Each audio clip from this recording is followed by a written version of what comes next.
Hi guys, USA ബല്ലുവിൻ്റെ പുതിയൊരു എപ്പിസോഡിലേക്ക് നിങ്ങൾക്ക് എല്ലാവർക്കും സ്വാഗതം. ഇന്ന് നമ്മൾ സംസാരിക്കാൻ പോകുന്ന ആ, ഒരു നേഴ്സിൻ്റെ കഥയാണ്, ഒരു റിയൽ സ്റ്റോറിയാണ്. നമ്മളുടെ ഒരു ക്ലയൻ്റാണ്. പുള്ളിക്കാരി 3 പ്രാവശ്യം റിജക്ഷൻ കഴിഞ്ഞിട്ടാണ് നമ്മുടെ അടുത്തേക്ക് വരുന്നത്. 4ാമത്തെ വട്ടം പുള്ളിക്കാരിക്ക് വിസ അപ്രൂവ് ആയി. സോ അപ്പം എന്തൊക്കെയാണ് പുള്ളിക്കാരുടെ കഥയെന്ന് നമുക്ക് പഠിച്ചെടുക്കാൻ പറ്റുന്ന നമുക്ക് നോക്കാം. വീഡിയോ മൊത്തം കാണുക. എക്സ്പീരിയൻസ് നിങ്ങളുടെ അനുഭവങ്ങളുണ്ടെങ്കിൽ നിങ്ങൾ ഷെയർ ചെയ്യുക. ഞാനത് കമൻറ്റിൽ എന്നെക്കൊണ്ട് പറ്റുന്ന പോലെ റിപ്ലൈ ചെയ്യാം. സോ നേരെ വീഡിയോയിലേക്ക് പോകാം. സോ ഒരേ പെണ്ണ് ഒരേ ഡ്രീമാണ്, പക്ഷേ 3 പ്രാവശ്യം റിജക്റ്റ് ചെയ്തു. അനിത എന്ന് പറയുന്ന ഒരു ക്ലയൻറ്റിനെ കുറിച്ചാണ് ഞാൻ പറയുന്നത്. അനിത ഒരു രജിസ്റ്റേർഡ് നേഴ്സാണ്, തൃശ്ശൂർ എന്നുള്ളൊരു നേഴ്സാണ്. നല്ലൊരു ശമ്പളമുണ്ട്, സ്വന്തം പ്രോപ്പർട്ടി ഉണ്ട്, ഒരു ക്രിമിനൽ റെക്കോർഡ് ഇല്ല, ഇമിഗ്രേഷൻ വയലേഷൻ ഇല്ല, ഫാമിലി ബാക്കപ്പ് ഉണ്ട്. അങ്ങനെ എല്ലാം ഉണ്ടായിട്ടൊരു സ്റ്റാൻഡേർഡ് പ്രൊഫൈലായിട്ട് പോലും 3 പ്രാവശ്യം റിജക്റ്റ് ചെയ്തു. ഓഫീസർ 3 പ്രാവശ്യം നോ പറഞ്ഞു. സോ ആ കഥയാണ് നമ്മൾ കേൾക്കാൻ പോകുന്നത്. സോ അനിത തൃശ്ശൂർ ബേസ്ഡ് ആയിട്ടുള്ള ഒരു രജിസ്റ്റേർഡ് നേഴ്സാണ്. ഞാൻ പറഞ്ഞ ICU ആണ് അനിത ഉള്ളത്. അപ്പം അനിതയുടെ അനിയത്തി പിന്നെ ടെക്സാസിലുണ്ട്. അപ്പോൾ അവിടുത്തെ ഒരു 8 വർഷമായി ടെക്സാസിൽ വർക്ക് ചെയ്യുന്നു, ഹോസ്റ്റലിൽ വർക്ക് ചെയ്യുകയാണ്. അപ്പം പുള്ളിക്കാരിയെ കാണാൻ വേണ്ടിയിട്ടാണ് അനിത B1 B2 വിസയ്ക്ക് അപ്ലൈ ചെയ്തത്. ആദ്യം 2020 അപ്ലൈ ചെയ്തു, 2021 അപ്ലൈ ചെയ്തു, പിന്നെ 2022 അപ്ലൈ ചെയ്തു. 3 വർഷം കണ്ടിന്യൂസ് ആയിട്ട് അപ്ലൈ ചെയ്തു. 3 പ്രാവശ്യം റിജക്റ്റ് ആയി. അപ്പം എന്താ റിജക്റ്റ് ആയെന്ന് ചോദിച്ചു കഴിഞ്ഞാൽ അത് പറയുന്നത് 3 പ്രാവശ്യം അതിന് കിട്ടിയത് 214B ആണ്. ജനറലായിട്ട് അവർ കൊടുക്കുന്ന സാധനമാണ്. അപ്പം ഞാൻ ചോദിച്ചു, അവർക്ക് ആപ്ലിക്കേഷൻ എന്തെങ്കിലും മാറ്റം വരുത്തിയിട്ടുണ്ടോ? അപ്പോൾ പറഞ്ഞു എല്ലാ പ്രാവശ്യം അപ്ലൈ ചെയ്യുമ്പോഴും ബാങ്ക് സ്റ്റേറ്റ്മെൻറ്റ് മാറ്റി, എംപ്ലോയർ ലെറ്റർ മാറ്റി, ലീവ് ലെറ്റർ മാറ്റി, അങ്ങനെ എല്ലാ ഡോക്യുമെൻറ്റ്സും അപ്ഡേറ്റ് ചെയ്തിട്ടാണ് 3 പ്രാവശ്യം പോയത്. ബട്ട് എന്താണ് തെറ്റിയെന്ന് അനിതയ്ക്ക് മനസ്സിലായിട്ടില്ല. പക്ഷെ അതാണ് അതിൻ്റെ ഏറ്റവും വലിയ പ്രോബ്ലം. അതായത് അനിതയ്ക്ക് മനസ്സിലായ പ്രോബ്ലം ഡോക്യുമെൻറ്റ്സിൻ്റെ പ്രശ്നം കൊണ്ടാണ്. പക്ഷേ documents we are never the issue. So ഞങ്ങൾ അനിതയുടെ പ്രൊഫൈല് കൃത്യമായിട്ട് അനലൈസ് ചെയ്തു.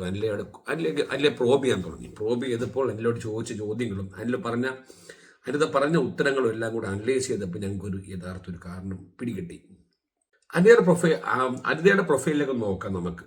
14 വർഷം എംപ്ലോയ്മെന്റ് ഉണ്ട്, ശമ്പളം 60,000 രൂപയ്ക്ക് മേളിൽ ശമ്പളമുണ്ട്, ജോയിന്റ് പ്രോപ്പർട്ടി ഉണ്ട് ഹസ്ബൻഡുമായിട്ട്, 2 പിള്ളേർ ഇന്ത്യയിൽ തൃശ്ശൂർ പഠിക്കുന്നു. ഒരു ഹസ്ബൻഡാണെങ്കിൽ ഒരു പിന്നെ സ്റ്റേബിൾ ഗവൺമെൻറ് ജോബുണ്ട്. So every standard check list എടുത്താലും ഇതൊരു സ്ട്രോങ് ആപ്ലിക്കേഷനാണ്. കാരണം there is no chance to reject Anitha because her profile is so strong. എന്ത് പറ്റിയെന്ന് ഞങ്ങൾ കീറി മുറിച്ച് നോക്കി കഴിഞ്ഞപ്പോഴത്തേക്ക് എനിക്ക് മനസ്സിലായ ഒരു കാര്യം, ഓഫീസർ അനിതയുടെ ഡോക്യുമെന്റ്സ് ഒരിക്കലും നോക്കിയിട്ട് പോലുമില്ല. They were listening to her story.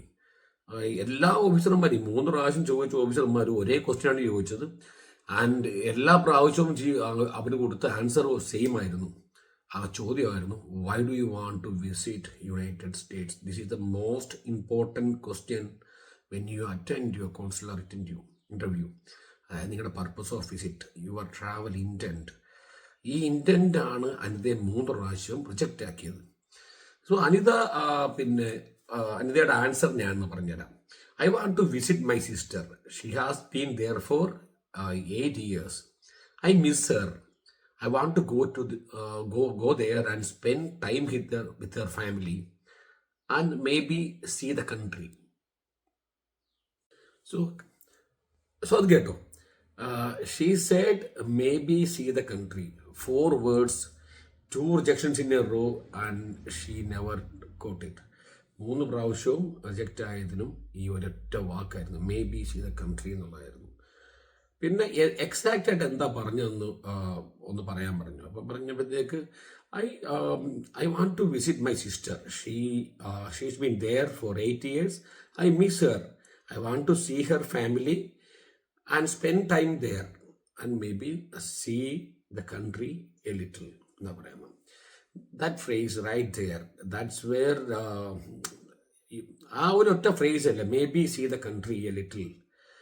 So അപ്പം അനിത ചോദിക്കുന്നത്, ആ ഒരു ഒറ്റ ഫ്രേസ് കൊണ്ട് പ്രശ്നം ഉണ്ടാവുമോ? ശരിയില്ല. അനിതയുടെ ഇൻറ്റൻറ്റ് ക്ലിയർ ആയിരുന്നു, അത് ശരിയായിരുന്നു. അനിത ഉടായിപ്പൊന്നും അല്ല, ഉള്ള ഇൻറ്റൻഷൻ തന്നെയാണ് പറഞ്ഞത്. പക്ഷേ വെൻ ആൻ ഓഫീസർ കേൾക്കുന്നു may B see the country a little എന്ന് പറയുമ്പോഴത്തേക്ക് they hear you don't have a specific plan. അനിതയ്ക്ക് ഒരു കൃത്യമായ പ്ലാൻ ഇല്ല.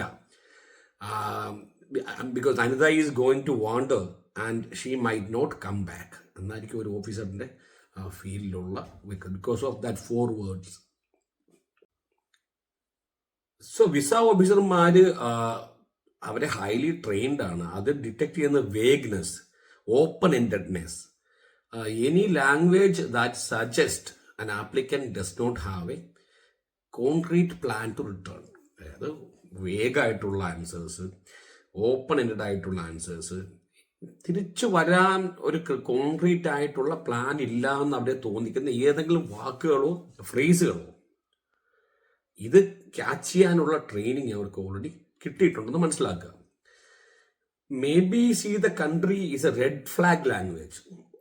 അത് പറയുന്നത് എൻ്റെ ട്രാവലിന് ഒരു ഡിഫൈൻഡ് ആയിട്ടുള്ള ബൗണ്ടറി ഇല്ല, ഒരു അൺഡിഫൈൻഡ് ആയിട്ടുള്ള ബൗണ്ടറിയാണ്. May be see the country എന്ന് പറയുമ്പോഴത്തേക്ക് എനിക്ക് സിസ്റ്ററിനെ കണ്ടിട്ട് ഒരു അൺഡിഫൈൻഡ് ആയിട്ടുള്ള റിട്ടേൺ ഡേറ്റിലാണ് ഞാൻ എൻ്റെ പർപ്പസ് ഓഫ് വിസിറ്റ് ഫ്രെയിം ചെയ്തത്. സോ അനിതയുടെ കാലം എത്രയോ വീക്ക് കേസുകൾ അപ്രൂവ് ആയിട്ടുണ്ട്. കാരണം അവരുടെ പർപ്പസ് ഓഫ് വിസിറ്റ് വളരെ കോൺക്രീറ്റ് ആയിരുന്നു. അനിതയുടെ എൻ്റയർ ആപ്ലിക്കേഷൻ സ്ട്രക്ചേർഡ് ആയിരുന്നു, ഡോക്യുമെന്റ്സ് ക്ലീൻ ആയിരുന്നു, പ്രൊഫൈൽ സ്ട്രോങ് ആയിരുന്നു. പക്ഷെ ആ ഒരു ഓപ്പൺ എൻഡഡ് സെന്റൻസ് ആണ് ആ ഇന്റർവ്യൂവിന്റെ ടോൺ സെറ്റ് ചെയ്തത്. അപ്പോൾ ഓഫീസർ ഇന്റർവ്യൂവിന് ബാക്കിയുള്ള സമയത്ത് അനിത എങ്ങനെ തിരിച്ചു വരുമോ തിരിച്ചു വരില്ല ഇല്ല എന്നുള്ള റീസൺസിനെ കോൺസെൻട്രേറ്റ് ചെയ്തു. അവിടെയാണ് അനിത പരാജയപ്പെട്ടത്. ഒരു വിസ ഓഫീസർ എന്ന് പറയുമ്പോൾ പുള്ളിക്കാരൻ നോക്കുന്ന 2 കാര്യങ്ങളാണ്. A strong specific reason to go and you have a stronger reason to come back. That is called your ties to the home country, ties to Kerala. അപ്പോൾ അനിതയുടെ പ്രശ്നം എന്ന് പറഞ്ഞാൽ എന്താ പറയുക, അനിതയുടെ പ്രശ്നം എന്ന് പറഞ്ഞാൽ രണ്ടാമത്തെ റീസൺ അനിത പക്കയായിരുന്നു. കാരണം അനിതയ്ക്ക് സ്ട്രോങ് റീസൺ ഉണ്ട് കം ബാക്ക് വരാനുള്ളത്. പക്ഷേ അനിതയുടെ പർപ്പസ് ഓഫ് വിസിറ്റ് സ്ട്രോങ് ആയിരുന്നില്ല. ഇതൊരു വേഗായിരുന്നു, ഒരു ഓപ്പൺ എൻഡഡ് ആയിരുന്നു. മനസ്സിലായോ? സോ എന്തുകൊണ്ടാണെന്ന് ഞാൻ പറഞ്ഞത്, ഈ may be see the country എന്നുള്ള ആ ഒരു ഫ്രേസ് കൊണ്ട് എന്തെല്ലാം പ്രശ്നം ഉണ്ടാവും. ഒരു it signals a no defined itinerary എന്ന് വെച്ചാൽ ഓവർ സ്റ്റേയുടെ കൺസേൺ അവിടെ ഫീൽ ആകാം. മേ ബി എന്ന് പറയുമ്പോൾ തന്നെ ഒരു അൺസർട്ടൺ ലാംഗ്വേജ് ആണ്, റിസ്ക് ഉണ്ട് ഒരു അൺസർട്ടനിറ്റിയുടെ. അപ്പോൾ ഒരു ടൂറിസ്റ്റ് ഒരു പ്ലാൻ ഇല്ലാത്തൊരു ടൂറിസ്റ്റ് അവിടെ എത്തിക്കഴിഞ്ഞാൽ പുതിയ പ്ലാൻ ഇടാമെന്നുള്ളൊരു കൺഫ്യൂഷൻ വരും. പിന്നെ അത് ഈ ഒരു മേ ബി എന്ന് പറയുമ്പോഴത്തേക്ക് interview tone from verification to interrogation ആവും. മനസ്സിലായോ? അതായത് ഇവരുടെ പർപ്പസ് ഓഫ് വിസിറ്റ് വെരിഫൈ ചെയ്യേണ്ടത് പകരം പർപ്പസ് ഓഫ് വിസിറ്റ് കാൻഡിഡേറ്റിനെ ഇൻറ്ററോഗേറ്റ് ചെയ്തതിൻ്റെ ഒരവസ്ഥയിലേക്ക് ഈ may be see the country എന്നുള്ള ഒറ്റ ഫ്രേസ് ടോൺ സെറ്റ് ചെയ്യും. സോ അനിതയുടെ സെന്റൻസ് ഞാൻ അത് കൃത്യമായിട്ട് ഫോർമുലേറ്റ് ചെയ്തു. ബാക്കിയുള്ള ഡോക്യുമെന്റ്സ് ഒക്കെ അപ്ഡേറ്റ് ചെയ്തു ഒന്നുകൂടെ. എന്നിട്ട് അനിതയുടെ ആദ്യത്തെ answer, I want to visit my sister. She has been in the US for 8 years. I want to see her and may be see the country a little എന്നായിരുന്നു അനിതയുടെ ആദ്യത്തെ ആൻസർ. പക്ഷെ ആ ആൻസറിനെ കുറച്ചുകൂടി സ്ട്രക്ചർ ആക്കിയിട്ട് ഞങ്ങൾ അനിതയ്ക്ക് ഒരു സെന്റൻസ് അനിതയ്ക്ക് ഒരു സാമ്പിൾ അനിതയ്ക്ക് കൊടുത്തു. സോ അതിങ്ങനെയായിരുന്നു, I want to visit my sister in Austin. She had a baby last year whom I have not met. I have 2 weeks of approved leave and a return ticket already booked. And my husband and 2 children are waiting at home in Thrissur. So ഇത് കുറച്ചുകൂടെ സോളിഡായ answer.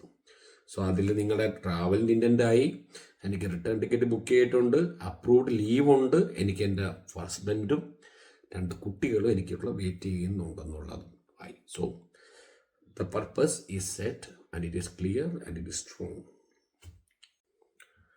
So same woman, same trip, same purpose, but ഒരു sentence മാറിയപ്പോഴത്തേക്ക് അവരുടെ interview പോയി അവർ വിസയ്ക്ക് approval കിട്ടി. അപ്പം 3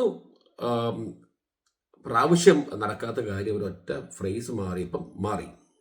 ഈ rewrite ചെയ്ത ആൻസർ അനിത കാണിച്ചപ്പോൾ അനിത സത്യം പറഞ്ഞാൽ കരഞ്ഞു. സത്യം പറഞ്ഞ കാര്യം കണ്ണ് നിറഞ്ഞു. കാരണം വെച്ചാൽ ഒന്നും മാറിയിട്ടില്ല. പക്ഷേ പ്രസൻറ്റ് ചെയ്യുമ്പോൾ ഉണ്ടാകുന്ന ഒരു ഫ്രേസിൻ്റെ ഡിഫറൻസ് ആണ് ഇവിടെ മൊത്തം പ്രശ്നങ്ങൾ ഉണ്ടാക്കിയത്.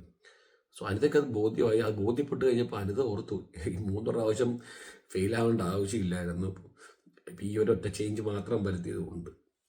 സോ ഇങ്ങനെ ഒരുപാട് പേരുണ്ട്. കാരണം എൻ്റെ പ്രൊഫൈൽ കൊള്ളത്തില്ല, ഞാൻ എവിടെ പോയി റിജക്റ്റായി, ഇത്ര പ്രാവശ്യം റിജക്റ്റായി, എനിക്ക് എന്താ മറക്കുന്ന അറിയാത്ത, സ്വന്തമായിട്ട് ചെയ്ത് കൺഫ്യൂസ്ഡ് ആയിട്ടിരിക്കുന്ന ഒരുപാട് പേരുണ്ട്. അപ്പോൾ അവരോടൊക്കെ പറയാനുള്ളത് വെച്ചാൽ നിങ്ങൾക്ക് കാര്യങ്ങളൊക്കെ ഓക്കെ, പക്ഷേ നിങ്ങൾ ഇപ്പോഴും കുറച്ച് എക്സ്പീരിയൻസ് ഉള്ള ആരെങ്കിലും നിങ്ങളുടെ വിസ ആപ്ലിക്കേഷൻ ഏൽപ്പിക്കുന്നതായിരിക്കും നല്ലത്. കാരണം അവർക്ക് നിങ്ങൾക്ക് ഇതേപോലുള്ള ചെറിയ ചെറിയ മൈന്യൂട്ടായിട്ടുള്ള മിസ്റ്റേക്സ് ചൂണ്ടിക്കാണിക്കാനും ഗൈഡ് ചെയ്യാനും പറ്റും.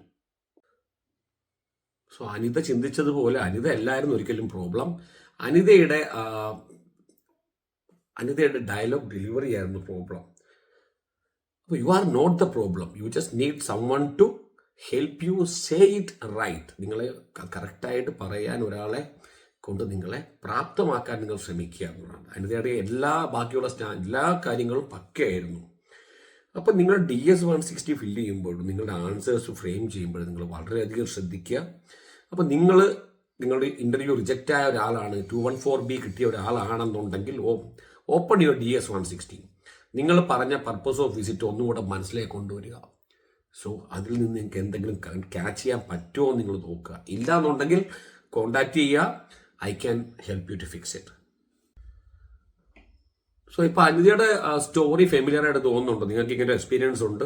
Don't wait for the 4th or 3rd rejection. Come to me right now. I will go through your DS-160, analyse your profile. നിങ്ങളുടെ പ്രൊഫൈൽ അനലൈസ് ചെയ്തിട്ട് നിങ്ങളുടെ ആൻസേഴ്സ് എല്ലാം അനലൈസ് ചെയ്തിട്ട് നിങ്ങൾക്ക് കൃത്യമായിട്ടുള്ള ആൻസേഴ്സ് ഫ്രെയിം ചെയ്യാനും സ്റ്റോറി ഫ്രെയിം ചെയ്യാനും എന്നെക്കൊണ്ട് നിങ്ങളെ സഹായിക്കാൻ പറ്റും. സോ അടുത്ത വീഡിയോ ആയിട്ട് കാണാം. അപ്പോൾ സബ്സ്ക്രൈബ് ചെയ്യുക. എന്തെങ്കിലും നെക്സ്റ്റ് വീഡിയോയ്ക്ക് സജഷൻ ഉണ്ടെങ്കിൽ അത് കമൻറ്റിൽ ആഡ് ചെയ്യുക. ഞാൻ അതിനെക്കുറിച്ച് വീഡിയോ പോസ്റ്റ് ചെയ്യുന്നതായിരിക്കും. അപ്പോൾ all the very best guys. Thank you so much for watching. Cheers.